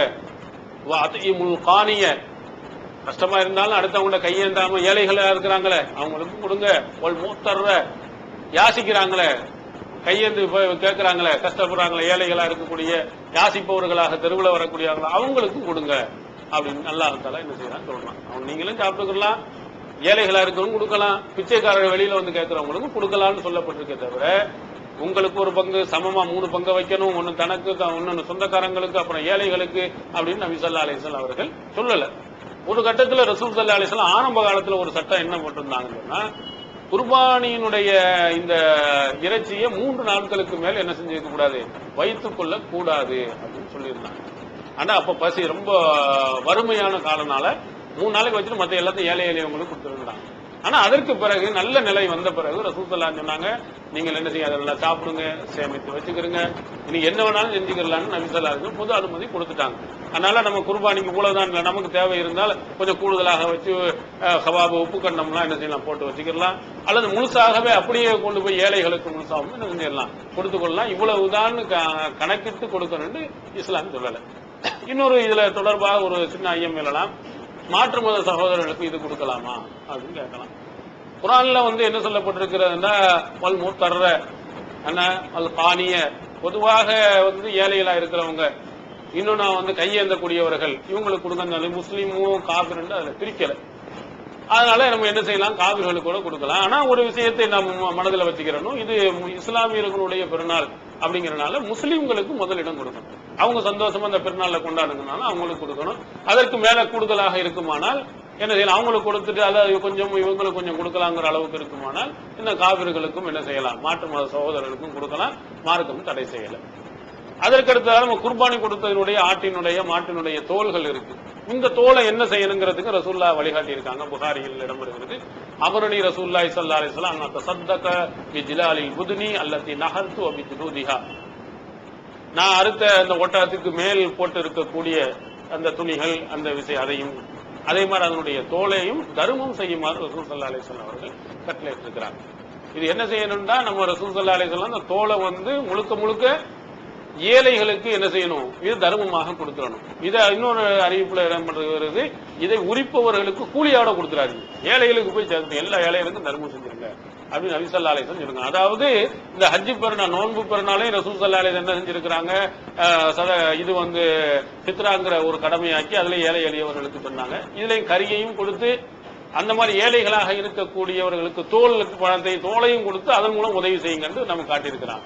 ஆனா நிலைமை என்ன ஆகுதுன்னு சொன்னா, இது ஏழைகளுக்கு பெரும்பாலும் போறதில்லை. இந்த தோளினுடைய காசுகள் என்ன ஆகுது, பெரிய பல பகுதிகளில் வெவ்வேறு ஊர்களில் இருக்கக்கூடிய மதரசாக்கள்ல இருந்து படையெடுத்து வந்துடுறாங்க, பள்ளியாசல்ல இருந்து வந்துடுறாங்க, சமூக அமைப்புகள் வந்துடுறாங்க, வந்து இதை பூரா வரிசை எடுத்துக்கிட்டு போயிடுறாங்க. ஆனா நம்ம உள்ளூர்ல நம்ம வீட்டுக்கு எதிர் வீட்டுல ஏழைகள் இருக்கிறாங்க, பக்கத்து வீட்டுல இருக்கிறாங்க, பக்கத்து தெருவுல இருக்கிறாங்க. ஆனா அந்த ஏழைகளுக்கு இந்த ஹஜ் பெருநாள் இருந்து இதுல வரக்கூடிய ஒரு 200-300 ரூபாயை அவங்களுக்கு கொடுக்க முடியாமல் இவங்க கொண்டு போயிடுறாங்க. அப்ப இது முக்கியமா நீங்க யோசித்து பார்த்தீர்களே, ஆனால் இந்த இதையும் ரசூல் ஸல்லல்லாஹு அந்த நாள்ல தர்மம் செய்ய சொன்னாங்க, அந்த ஏழைகள் சந்தோஷமா இருக்கட்டும். இப்போது விற்பனையில் இஸ்லாம் கூறும் பொருளியல் சகோதரர் பிஜே அவர்கள் உரையாற்றிய பொருளாதாரம் சம்பந்தமான 27 மணி நேர தொடர் சொற்பொழிவு. என்ன வியாபாரம் செய்யலாம், பங்கு சந்தையில் ஈடுபடலாமா, இன்சூரன்ஸ் செய்யலாமா, MLM வியாபாரத்தில் ஈடுபடலாமா, குத்தகை, பங்கு வணிகம் மற்றும் வியாபாரம் தொடர்பான அனைத்து சந்தேகங்களுக்கும் குர்ஆன் ஹதீஸ் அடிப்படையில் தெளிவான விளக்கங்கள் 3 டிவிடிகளாக விலை ரூபாய் 75 மட்டுமே. கிடைக்கும் இடம் TNDJ வீடியோ விஷன், நம்பர் 30, அரண்மனைக்காரன் தெரு, மண்ணடி, சென்னை 1. வெளிவந்துவிட்டது இஸ்லாம் கூறும் குடும்பவியல் ரமலான் மாதம் தொடர் சொற்பொழிவு 5 டிவிடிகளாக விலை ரூபாய் 150 மட்டுமே. கூரியர் செலவு தனி. கிடைக்கும் இடம் TNTJ வீடியோ விஷன், நம்பர் 30, அரண்மனைக்காரன் தெரு, மண்ணடி, சென்னை 1. தமிழ்நாடு தௌஹீத் ஜமாத்தின் புதிய வெளியீடு மாதம் ஒரு பிரசுரம், கட்டுரைகளின் தொகுப்பு, விலை ரூபாய் 120 மட்டுமே. கிடைக்கும் இடம் TNTJ வீடியோ விஷன், நம்பர் 30, அரண்மனைக்காரன் தெரு, மண்ணடி, சென்னை 1. அவங்களுக்கு வழங்கட்டும் அப்படிங்கிற ஒரு எண்ணத்தில் என்பதை நீங்கள் தெளிவாக வழங்கலாம். அப்போ இந்த மாதிரி தோல்ல என்ன செய்யணும்னு சொன்னா, ஏழைகளுக்கு அதுவும் நம்ம பகுதியில் இருக்கக்கூடியவங்களுக்கு முதல்ல ஏழைகளுக்கு அப்படியே கொடுங்க. அல்ல ஏழைகளுக்கு அவங்களுக்கு விற்க தெரியாது அப்படின்னு நீங்கள் என்னலாம் மொத்தமா நம்ம வசூல் பண்ணி கொடுத்தோம்னா கொஞ்சம் கூடுதலாக பணத்தை வாங்கலாம் என்னன்னா, நீங்க என்ன செய்யலாம், வசூல் பண்ணலாம். ஆனா வசூல் பண்ணி அதை ஏழைகளுக்கு கொடுத்துடணும். அவ பள்ளியாசலுக்கு, மதரசாக்கள் மத்த எல்லாம் கொடுத்தோம்னா அதுக்கு வேற தர்மங்கள் எவ்வளவு இருக்கு, நல்ல தனிப்பட்ட முறையில வேற பணத்தை நீங்க கொடுங்க. இந்த இதை முழுக்க முழுக்க வசூல் பண்ணுங்க. பண்ணி உடனே விற்பனையானவன ஏழைகளுக்கு என்ன செஞ்சீங்க, அதை பங்கிட்டு கொடுத்துருங்க. நம்முடைய ஜமாத்தில் இருக்கக்கூடியவர்களும் கிளையில் இருக்கக்கூடிய மாவட்ட உள்ளவங்களும் வசூல் பண்ணி காசு வந்தோம்னா உடனடியாக ஏழை எளியவர்களுக்கு கொடுத்துருங்க. நம்முடைய மற்ற நல்ல பணிகளுக்கு இதை பயன்படுத்த, ஏழைகளுக்கு முதலிடம் கொடுத்து அது அந்த பகுதியில் இருக்கக்கூடியவர்களுக்கு நீங்க என்ன செய்யுங்க, அதை தர்மம் செய்யக்கூடிய வேலையில் முதல்ல செய்யுங்க. அதை வேற பணிகளுக்கு என்ன செய்ய கண்டிப்பாக பயன்படுத்தாதீர்கள். அடுத்ததாக இந்த குர்பானி தொடர்பாக சிலர்கள் என்ன செய்யாங்க, குர்பானி கொடுக்காதவங்க இருக்காங்க, சிலருக்கு கூடுதலா கொடுக்கிறவங்க. அதாவது இறந்து போன தம்முடைய பெற்றோர்கள், உறவினர்கள் யாரா இருந்தாங்களோ அவங்களுக்கு என்ன செஞ்சாங்க, குர்பானியை கொடுக்குறாங்க. இவங்களுக்கு ஒண்ணு, அவங்க இறந்து போனவர்களுக்கு ஒண்ணு, யாரா 1, 2, 3 கொடுக்குறாங்க. இதுக்கு ஆதாரம் இருக்குதாண்டா, திருமதியில் ஒரு ஹதீஸ் இடம்பெற்றிருக்கிறது. அலி ரலியல்லாஹு அன்ஹு 2 ஆட்டை குர்பானி கொடுக்குறாங்க. ஒன்னு தனக்கு, இன்னொன்னு ரசூல் ஸல்லல்லாஹு அலைஹி வஸல்லம். இப்ப என்னங்க 2 கொடுக்குறீங்களே, 1 கொடுத்தாலே போதுமேன்னு கேட்கும் பொழுது, அமரனி நபி ஸல்லல்லாஹு அலைஹி வஸல்லம் வலா அதஊஹு அபதா, ரசூல் ஸல்லல்லாஹு அலைஹி வஸல்லம் என்னை கட்டளையிட்டாங்க, நான் அதை ஒருபோதும் விட மாட்டேன். அப்ப அல்லாஹ்வின் தூதர் அவர்களே என்ன செய்ய, ஒன்னு அவங்களுக்கும் இன்னொன்னு தனக்கும் கொடுக்கணும். இதைத்தான் ஆதாரமாக வைத்து என்ன செய்கிறார்கள், இறந்தவர்களுக்கு குர்பானி கொடுக்கலாம் அப்படின்னு சொல்றாங்க. ஆனா அந்த ஹதீஸினுடைய அறிவிப்பாளர் வரிசையில பாத்தீங்கன்னா ஷரீக் என்று ஒரு அறிவிப்பாளர் இடம்பெறுகிறாரு. இவரை பற்றி ஹதீஸ் கலை அறிஞர்களுடைய விமர்சனம் என்ன, கசீருல் ஹத்தா, அதிகமாக தவறு இழைக்கக்கூடிய, நிறைய தப்பு. ஒரு சிலது இருந்தா பரவாயில்ல, இவருடைய செய்திகள் எல்லாம் பெரும்பாலும் தவறுதலாக இருக்கும் என்று என்ன செய்ய கூறியிருக்கிறாங்க. அதற்கடுத்து இன்னொரு அறிவிப்பாளருக்கு அபில் ஹஸ்னான் ஒரு ஆள் இருக்காரு. அவர் யாரு என்னென்ன அட்ரஸ் இல்லை, மஜ்ஹூல், யார் என அறியப்படாதவர் அப்படின்னு சொல்லிட்டு ஹதீஸ் கலை அறிஞர்கள் சொல்லியிருக்கிறார். ஆனா இந்த 2 அடிப்படையில வைத்துக் கொண்டு இந்த செய்தி என்ன செய்து ஆதாரமாக வராது. அடுத்ததாக ரசூல் ஸல்லல்லாஹு அலைஹி வஸல்லம் இன்னொரு செய்தி, ஆதாரப்பூர்வமான செய்தியில ரசூல் ஸல்லல்லாஹு அலைஹி வஸல்லம் என்ன செஞ்சிருக்கிறாங்க, தெளிவாக சொல்லி இருக்கிறாங்க. ஒரு மனிதன் இறந்துட்டான்டா, இதா மாத்தல் இன்சான் இன்கதான் அமலுஹு இல்லா மின் ஸலாஸ், ஒரு மனுஷன் இறந்துட்டான்னா அவன் 3 விஷயங்களை தவிர எதுவுமே அவனுக்கு பின்னாடி போய் சேராது. ஒன்னு சதகத்துன் ஜாரியா, நிரந்தரமான தர்மம், அப்புறம் இல்மின் யுன்தஃபு பிஹி, அப்புறம் பயன் தரக்கூடிய கல்வி, அப்புறம் வலதும் சாலிகும் எதுவுலகு, அவனுக்காக துவா செய்யக்கூடிய குழந்தை. இந்த 3 வகையை தான் அவனுக்கு நன்மை பெற சேருமோ, வேற எதுவுமே கிடையாதுட்டான். அதுல குர்பானியை பற்றியும் நபி ஸல்லல்லாஹு அலைஹி வஸல்லம் அவர்கள் சொல்லல. அது இல்லாம குர்பானி என்பது இறையச்சத்துல அல்லாஹ் எதிர்பார்க்கிறான். இரையச்சம் அவனுடைய இருக்கா இல்லையாங்கிறது எதிர்பார்ப்பதான் குர்பானியுடைய முக்கியமான அம்சம். இறந்து போனவர் அவர் சார்பா இவர் கொடுத்தாருன்னா அவருடைய இரையச்சம் இங்க எப்படி வெளிப்படும்? அவர் நேரடியாக குர்பானி கொடுத்தாரா, உண்மையிலேயே அல்லாஹ்க்கு பயந்து கொடுக்கிறாரா இல்லையான்னு தெரியும். இறந்து போர் சார்பாக இவர் கொடுத்தாருன்னா இவருடைய இரையச்சம் தான் வெளிப்படுமே தவிர அவருடைய இரையச்சம் வெளிப்படாது. அதனால அடிப்படையே இதுல என்ன செய்கிறது, முரண்படுகிறது. அது இல்லாம நபி ஸல்லல்லாஹு அலைஹி வஸல்லம் அவர்களும் என்ன செய்யல, எப்படி சொல்லலாம், அவங்க கொடுக்கும்போது தனக்காகவும் தன் குடும்பத்தினருக்காகவும் ஒரு ஆட்டை கொடுத்தாங்கன்னு இருக்கு. ரசூல் ஸல்லல்லாஹு என்னுடைய முன்னோர்கள், எனக்கு முன்னாலே இறந்த மனைவிக்கு, என்னுடைய பிள்ளைகளுக்கு அப்படின்னு சொல்லி தனியாக ரசூல் ஸல்லல்லாஹு அலைஹி வஸல்லம் செய்யல, எந்த குர்பானியும் கொடுக்கல. அதனால நம்ம என்ன செய்யணும், இது இறந்தவர்களுக்காக வேண்டி என்ன செய்யல, தனியான ஒரு குர்பானி ரசூலுல்லாஹ் கொடுக்கல. நமக்கு அவசியம் இருந்தால், அதுவும் கடமை இருந்தால் நம்ம என்ன செய்யணும், கொடுக்க வேண்டுமே தவிர இறந்தவர்களுக்காக கொடுக்க வேண்டிய அவசியம் இல்லை. இது ரசூல் ஸல்லல்லாஹு அலைஹி வஸல்லம் காட்டி தந்த குர்பானியுடைய சட்டங்கள். இந்த வழிமுறைகளை நாம் பேரி நபி ஸல்லல்லாஹு அலைஹி வஸல்லம் அவர்கள் காட்டி தந்த அடிப்படையில் இந்த குர்பானியை நிறைவேற்ற எல்லாம் வல்ல அல்லாஹ் தஆலா அருள் புரிவானாக. நபிகள் பெருமானார் ஸல்லல்லாஹு அலைஹி வஸல்லம் அவர்கள் நாம் கொண்டாடக்கூடிய 2 பெருநாட்களிலும் சிறப்பு தொழுகையை நபி ஸல்லல்லாஹு அலைஹி வஸல்லம் அவர்கள் நமக்கு கூறியிருக்கிறார்கள்.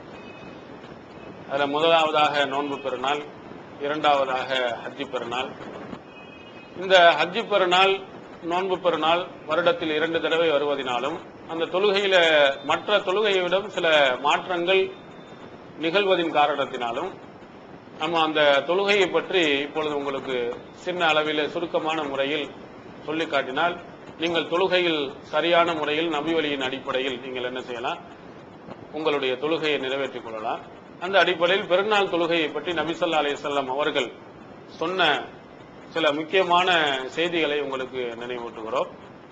அதுல முதலாவதாக ரசூல் ஸல்லல்லாஹு அலைஹி வஸல்லம் அவர்கள் தொழுகையினுடைய நேரம், அவங்க எந்த நேரத்தை அவங்க காட்டியிருக்கிறாங்க அப்படின்னு சொல்லிட்டு பாத்தீங்கன்னா, சஹீஹ் புகாரியில் ரசூல் ஸல்லல்லாஹு அலைஹி வஸல்லம் சொன்னாங்க, இன்ன அவ்வலமா நப்தஹு மின் யௌமினா ஹாதா அன் நுஸல்லிய, இன்றைய தினத்தில் நாம் முதலாவதாக துவங்குவது என்னென்னா தொழுகை அப்படின்னு சொல்லி இருக்கிறாங்க.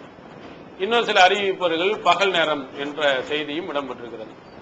பகல்ல சூரியன் உதித்ததுல முதலாவதாக நம்ம தொழ வேண்டிய தொழுகை எதுன்னு சொன்னா இந்த பெருநாள் தொழுகை தான்.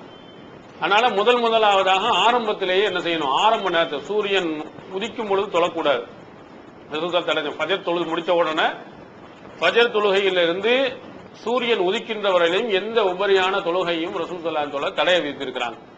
அவர் சூரியன் உதிக்கும் பொழுதும் தொழக்கூடாது. சூரியன் முழுமையாக உதிக்க முடிஞ்சிருச்சுன்னு சொன்னா, வெளியே வந்துருச்சுன்னு சொன்னா நம்ம எல்லா தொழுகையும் தொழுதுக்கலாம். அப்ப அதுல முதலாவது தொழுகையாக ஆரம்பமாக நம்ம செய்ய வேண்டிய முதல் கடமையாக தொழுகையை வச்சுக்கிறோம்.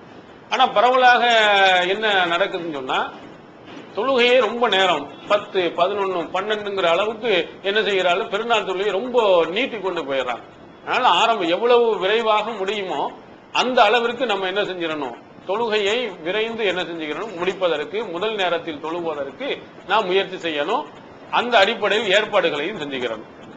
அடுத்ததாக தொழுகை எங்க தொழணும் அப்படின்னு சொன்னா, பெரும்பாலும் என்ன செய்யறாங்கன்னா பள்ளியாசல்ல தொழுகிற பழக்கங்கள் இருக்கிறது. வட மாநிலங்கள்ல ஈதுகா அப்படின்னு சொல்லிட்டு பெருநாளுக்காக வேண்டி சில திடல்களை ஏற்படுத்தி என்ன செஞ்சிருக்கிறாங்க, அங்க தொழுகை நடத்துறாங்க. ஆனா தென் மாவட்டங்கள்ல, தென் மாநிலங்கள்ல நீங்க பாத்தீங்கன்னு சொன்னா பெரும்பாலும் பள்ளியாசல்ல தொழுகிறாங்க. இது நபி வழியா அப்படின்னு நீங்க பாத்தீங்கன்னா, ரசூல் ஸல்லல்லாஹு அலைஹி வஸல்லம் திடல்ல தான் தொழுவதற்கு முக்கியத்துவம் கொடுத்திருக்காங்க. அதுல சில விஷயத்தை நீங்கள் இணைத்து பாத்தீங்கன்னா இந்த திட தொழுகையினுடைய முக்கியத்துவம் இன்னும் கொஞ்சம் உங்களுக்கு தெளிவாக வழங்கும். புகாரில் இடம்பெற்றிருக்கு, ரசூல் ஸல்லல்லாஹு மற்ற பள்ளியாசல்ல தொழுவதை விட மஸ்ஜிது நபவியில் தொழுவது 1000 மடங்கு நன்மை கூடுதல் தருன்னா. மற்ற பள்ளியாசல்ல தொழுவதை விட மஸ்ஜிது நபவியில போய் தொழுவினா, இங்க நம்ம பள்ளியில ஒரு தடவை தொழுதோம்னு சொன்னா 1000 தடவை தொழுதோம்னா, மஸ்ஜிது நபவியில ஒரு தடவை தொழுதோம்னா அந்த நன்மை நமக்கு கிடைச்சு போயிடும். அப்ப அந்த அளவுக்கு 1000 மடங்கு கூடுதலாக நன்மை கிடைக்கக்கூடிய மஸ்ஜிது நபவியில ரசூல் ஸல்லல்லாஹு அலைஹி வஸல்லம் அவங்க தொழல, திடல் தொழுகை தொழல. எப்படி சொன்னாங்க, கான ரசூலுல்லாஹி ஸல்லல்லாஹு அலைஹி வஸல்லம் யஹ்ருஜு யௌமுல் ஃபித்ரி வ அல்ஹா இலல் முஸல்லா. முஸல்லா என்ற திடலுக்கு ரசூல் ஸல்லல்லாஹு அலைஹி வஸல்லம் அவர்கள் நோன்பு பெருநாள், ஹஜ்ஜி பெருநாளையும் போகக்கூடியவர்களாக இருந்தார்கள் என்ற செய்தி சஹீஹ் புகாரியில் இடம்பெற்றிருக்கிறது. முஸ்லிம்லையும் இது பதிவு செய்யப்பட்டிருக்கிறது. அப்ப 1000 மடங்கு கூடுதலாக தரக்கூடிய மஸ்ஜிது நபவியை விட்டு ரசூல் ஸல்லல்லாஹு அலைஹி வஸல்லம் அவர்கள் திடலுக்கு போகிறார்கள் என்றால் திடல் தொழுகை எவ்வளவு முக்கியம்ங்கிறத நீங்க விளங்கிக்கணும். அதனால இது கொஞ்சம் கூடுதல் முக்கியத்துவம் எடுத்து கூடுதல் முயற்சி செய்து பள்ளியாசல் அல்லாமல் திடல்ல என்ன செய்யணும், தொழுகை மேற்கொள்ளணும். மழை இந்த மாதிரி ஒரு சந்தர்ப்பம் வருமானால், ஒரு நெருக்கடி நிலை ஏற்படுமானால் அப்ப பள்ளியில தொழுதுக்கலாம். திடலில் தொழுவதற்கு முதலிடம் கொடுக்கணும். அதற்கு தான் முழுமையான முயற்சிகளை எடுக்கணும். ரசூலுல்லாஹ் 1000 மடங்கு கூடுதல் நன்மை தரக்கூடிய மஸ்ஜித் நபவியை கூட விட்டுட்டு என்ன செஞ்சிருக்காங்க, திடலுக்கு வந்திருக்கிறாங்க. அதனால திடலில் தொழுவது தான் நபி வழி என்பதை நீங்கள் என்ன செய்ய வேண்டும், விளங்கிக் கொள்ள வேண்டும். அடுத்ததாக பெருநாள் தொழுகையில பெரும் பல பகுதிகளில் என்ன செய்யறாங்க, ஆண்கள் மட்டும் என்ன செஞ்சுட்டு வந்துடுறாங்க. உணர்வு முஸ்லிம் சமுதாயத்தின் நம்பர் 1 தமிழ் வார இதழ். உறங்கி கிடந்த முஸ்லிம்களின் உணர்வுகளை தட்டி எழுப்புவதில் 13 ஆண்டு கால வரலாற்று சாதனை படைத்த ஒரே இதழ் உணர்வு.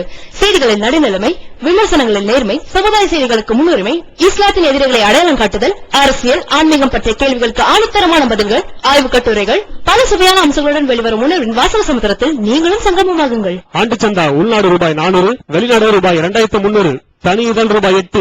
உங்கள் டிராஃப்ட்களை முஸ்லிம் மீடியா ட்ரஸ்ட் நம்பர் 7 வடமரைக்கா street, 2nd floor, Mannady, Chennai 1 என்ற முகவரிக்கு அனுப்பி வையுங்கள்.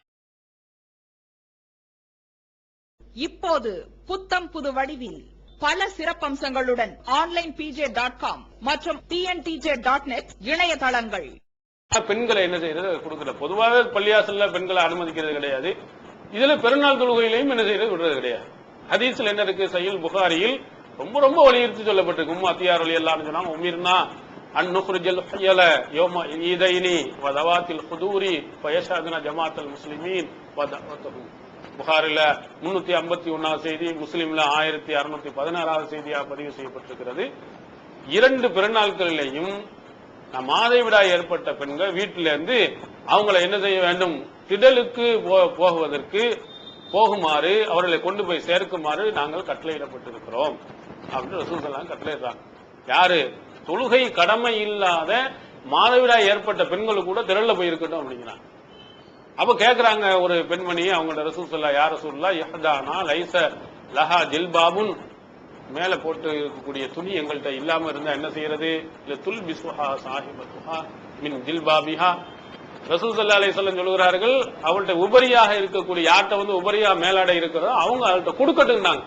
அதான் இல்லையே, சரி இருந்துட்டு போட்டு கூட ரசூல் ஸல்லல்லாஹு சொல்ல. முதலாவதாக தொழுகை கடமை இல்லாதவர்கள் கூட மாதவிடா பெண்கள் கூட வரணும்னு கட்டளை போடுறாங்க. துணிமணிகள்லாம் இல்லாம ரொம்ப சிரமத்துல இருக்கிறாங்களே, அந்த காலத்துல அவ்வளவு கஷ்டத்துல இருந்தாங்களே, அப்ப ஒண்ணுமே இல்லையே, மேலாடையெல்லாம் இல்லாம இருக்கிறாங்களே, கன்னி பெண்கள்லாம் இருக்கிறாங்களே அப்படின்னு சொன்னா, அந்த கன்னி பெண்களும் என்ன செய்யணும், அடுத்தவங்கள்ட்ட இருப்பவர்கள்ட்ட மேலாடையை போத்தி கொண்டு பள்ளிக்கு என்ன செய்யணும், வர வேண்டும் என்று நபி ஸல்லல்லாஹு அலைஹி வஸல்லம் சொல்லி இருக்கிறாங்க. அதனால கண்டிப்பாக பெண்களையும் திடலுக்கு கொண்டு வாங்க. தொழுகை கடமை இல்லாவிட்டாலும் அவர்களையும் என்ன செய்யுங்க, அங்க கொண்டு வந்து சேருங்கள். அது ரொம்ப அந்த நாளும் அந்த இடமும் அருள் நிறைந்ததாக நபி ஸல்லல்லாஹு அலைஹி வஸல்லம் சொல்லி இருக்கிறாங்க. அதனால எல்லாருமே திடலுக்கு வர வேண்டும். தொழுகை கடமை இல்லாதவர்களும் குறிப்பாக பெண்களை கண்டிப்பாக என்ன செய்யணும், கொண்டு வரணும். அடுத்ததாக ரசூல் ஸல்லல்லாஹு அலைஹி வஸல்லம் அவர்கள், நீங்க திடலுக்கு போனீங்கன்னா அதுக்கு ஒரு வழிமுறை சொல்லி இருக்கிறாங்க. கான நபி ஸல்லல்லாஹு அலைஹி வஸல்லம் இதா கான யௌம ஈதின் காலபத் தரீக். ரசூல் ஸல்லல்லாஹு அலைஹி வஸல்லம் பெருநாளைக்கு போனா பாதையை மாற்றிக் கொள்வார். போகும்போது ஒரு வழி, வரும்போது இன்னொரு வழி. அந்த மாதிரி செட்டப்பா அமைச்சுக்கிறணும். நமக்கு இருக்குமானால், இல்லாத நிர்பந்தம் இருக்குமானால் கொள்ளலாம், பிரச்சனை இல்லை. இருக்குமானால் போகும்போது ஒரு வழியும், அதே மாதிரி வரும்போது இன்னொரு வழியிலையும் இருக்கணும். அதே மாதிரி இந்த நோன்பு பெருநாள், ஹஜ்ஜி பெருநாளுக்கு முன்னால் ரசூல் ஸல்லல்லாஹு அலைஹி வஸல்லம் அவர்கள் சாப்பாடு விஷயத்துல ஒரு ஒழுங்கை சொல்லி இருக்கிறாங்க. நோன்பு பெருநாளுக்கு ரசூல் ஸல்லல்லாஹு அலைஹி வஸல்லம் அவர்கள் என்ன செய்வாங்க, சில பேரித்தம்பளங்களை சாப்பிடாம என்ன செய்ய மாட்டாங்க, தொழுகைக்கு போக மாட்டாங்க. ஹஜ்ஜி பெருநாளைக்கு என்ன செய்வாங்கன்னா போயிட்டு வந்துதான் என்ன செய்வாங்க, சாப்பிடுவார்கள். இது நபி ஸல்லல்லாஹு அலைஹி வஸல்லம் அவர்கள் நமக்கு என்ன செஞ்சிருக்கிறாங்க, காட்டியிருக்கிறாங்க. அதனால நம்ம தொழுகையை முடித்து விட்டு என்ன செய்யணும், சாப்பிடுவது நபி ஸல்லல்லாஹு அலைஹி வஸல்லம் அவர்களுடைய வழிமுறையாக இருக்கிறது. இதையும் கவனத்தில் கொள்ளணும். அப்புறம் இந்த தொழுகைக்கு நம்ம திடலுக்கு போறோமே, போன உடனே என்ன செஞ்சா டக்குன்னு போய் ஒரு 2 ரக்காத் தொழுகிறாங்க. உடனே வந்த வேகத்திலேயே 2 ரக்காத் தொழுகிற ஆளுக்கு இருக்கிறாங்க. ஆனா ஹதீஸ்ல என்ன இருக்கு, ரசூல் ஸல்லல்லாஹு அலைஹி வஸல்லம் அவர்கள் ஹரஜன் நபி ஸல்லல்லாஹு அலைஹி யௌம ஈதின் ஃபஸல்லா ரக்காத்தைனி. ரசூல் ஸல்லல்லாஹு அலைஹி வஸல்லம் பெருநாள் தொழுகைக்கு போய் 2 ரக்காத் தான் தொழுதாங்க. வலம் யுஸல்லி கப்ல வலா பாத், அதுக்கு முன்னாலும் தொழுவவில்லை. வலம் யுஸல்லி கப்லு வலா பாது, முன்னாலும் தொழுவல, பின்னாலும் தொழுகவில்லை. அவங்க ஒரு முன்னாலும் 2 ரக்காத்து கிடையாது, பின்னாலும் கிடையாது. ஒரு 2 ரக்காயத்து மட்டும்தான். அங்க ஒரு பயான் இருக்கிறது, 2 ரக்காயத்து இருக்கிறது. இதை தவிர வேற எதுவுமே கிடையாது. அதனால நீங்க போய் உடனே போய் 2 என்ன செஞ்சுறாங்க, சுன்னத்தை தொழுகிறாங்க. நபி ஸல்லல்லாஹு அலைஹி காட்டிட்டு இருந்த வழிமுறை இல்ல.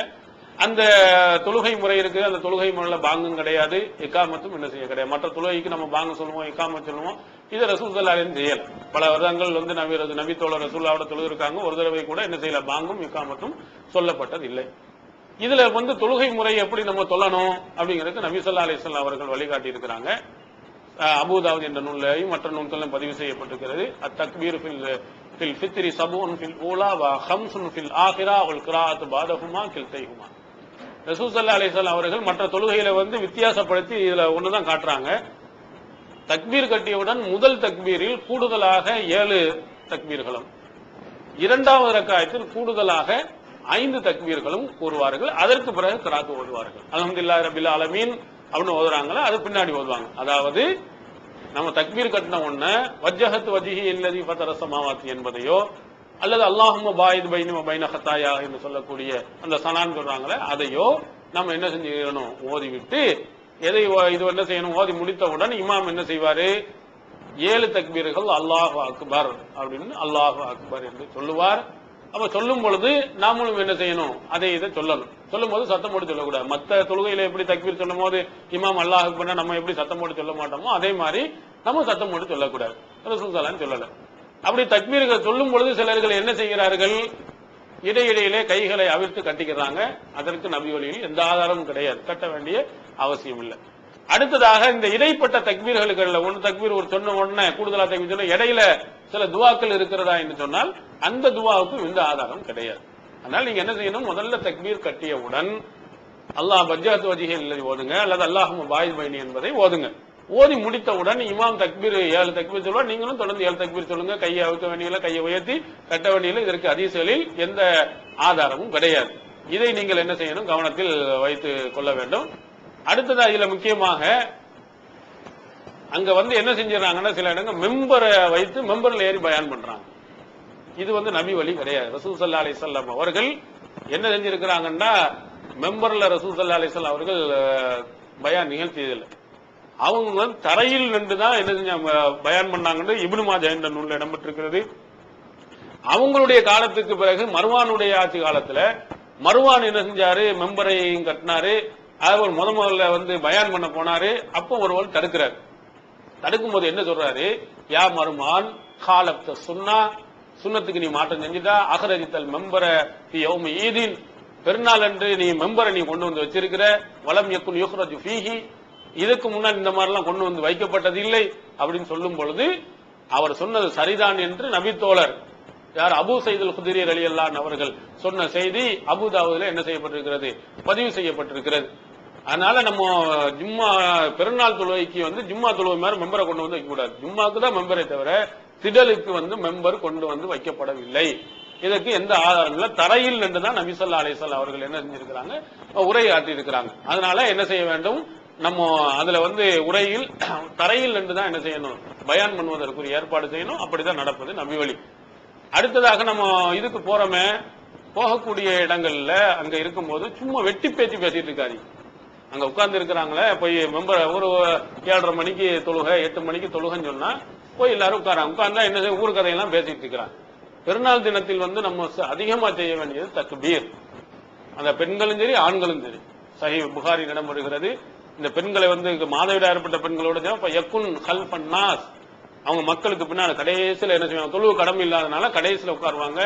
யுகப்பிர்ன பி தக்பீரிஹிம், ஆண்களை போன்று இவர்களும் தக்பீர் சொல்லுவாங்க. யதூன பி துஆஇஹிம், அவர்களும் ஆண்கள் எப்படி தனித்தனியா அவங்க துவா கேட்கிறாங்களோ தக்பீர் அதே மாதிரி இவர்களும் துவா கேட்டுக் கொண்டிருப்பார்கள்.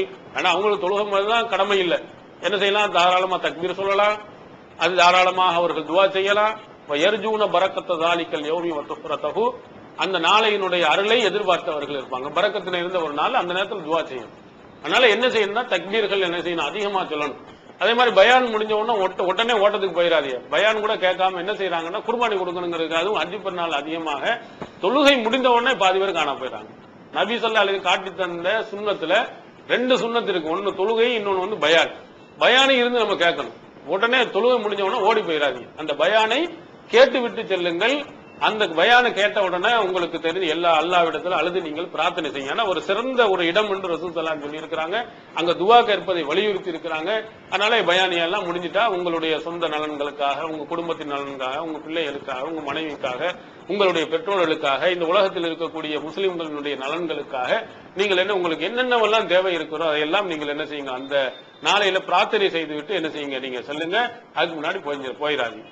அடுத்ததா இதுல இன்னொரு ஒரு முக்கியமான விஷயத்தை சொல்லணும். சில இடங்கள்ல என்ன செய்யறாங்க, தக்பீர் சொல்றாங்க. தக்பீர் என்ன சொல்லணும், அல்லாஹு அக்பர் தான். அல்லாஹ் அக்பர் கபீராங்கிறதுனா ஹதீஸ்ல ஆதாரப்பூர்வமானது இல்ல. தக்பீர் சொல்வாருங்கன்னா தக்பீர் என்பது அல்லாஹ் அக்பர் என்று சொல்வது. அல்லாஹு அக்பர் என்று நம்ம சொல்லணும். அதுல எப்படி சொல்லணும், சில ஆளுக்கு மைக்க வச்சுட்டு அல்லாஹ் அக்பர் அல்லாஹ் அக்பர் 100 முறை கேட்கிற மாதிரி செய்யறாங்க. ஆனா தக்பீருக்கு என்று ஒரு ஒழுங்குமுறையை அல்லாஹ் குர்ஆன்ல சொல்லி காட்டுறான். வதுகுர் ரப்பக ஃபீ நஃப்ஸிக தல்லர்ருஅன் வ ஹீஃபா வதூனல் ஜஹ்ரி மினல் கௌலி. நீங்க உமது இறைவனை காலையிலே மாலையிலேயும் இல்ல உதவி வல் ஆசால் காலையிலேயும் மாலையிலேயும் அல்லாஹ் திக்ர் செய்ய, எப்படி மனதுக்குள்ள பணிவாக அச்சத்துடன் உரத்த சத்தம் இல்லாமல் ரொம்ப சத்தம் போட்டுறாம மெதுவான குரல்ல என்ன செய்யணும், செய்ய வேண்டும் என்று நபி ஸல்லல்லாஹு அலைஹி வஸல்லம் திருமறை குர்ஆன் நமக்கு சொல்லுது. அதனால நீங்க பெருநாள் தினத்தன்று நீங்கள் என்ன செய்யணும், தக்பீர் அதிகமாக சொல்லணும். தக்பீர் மைக்கில் வச்சு என்ன செஞ்சிடாதீங்க, பயானுக்கு மைக்கு பயன்படுத்துங்க. தக்பீர் சொல்வதற்கு மைக்கு பயன்படுத்தி ஊர் முழுக்க இந்த திக்கரை என்ன செய்யும் சொல்வதை போன்று காட்டாதீங்க. தனித்தனியாக சத்தம் இல்லாமல் உட்கார்ந்து என்ன செய்யுங்க, தக்பீரை நீங்கள் முழங்கிக் கொண்டிருங்கள். இதான் நபி ஸல்லல்லாஹு அலைஹி வஸல்லம் அவர்கள் பெருநாள் தொடர்பாக சொன்ன சுருக்கமான ஒரு வழிகாட்டுதல். நபி ஸல்லல்லாஹு அலைஹி வஸல்லம் அவர்கள் பெருநாள் தொழுகையில என்னென்ன விஷயங்களை நமக்கு வலியுறுத்தி இருக்கிறாங்களோ, தக்பீர் சொல்வதிலையும் துவா செய்வதிலையும் அதிக முக்கியத்துவம் கொடுத்தனாலே அதே மாதிரி அவங்க காட்டி தந்த அந்த பெருநாள் தொழுகையையும் நாம் பின்பற்றி நபி வழியை பேணக்கூடியவர்களாக அல்லாஹ் தஆலா விடுவானாக. வாஹிதான அல்லாஹு அக்பர்.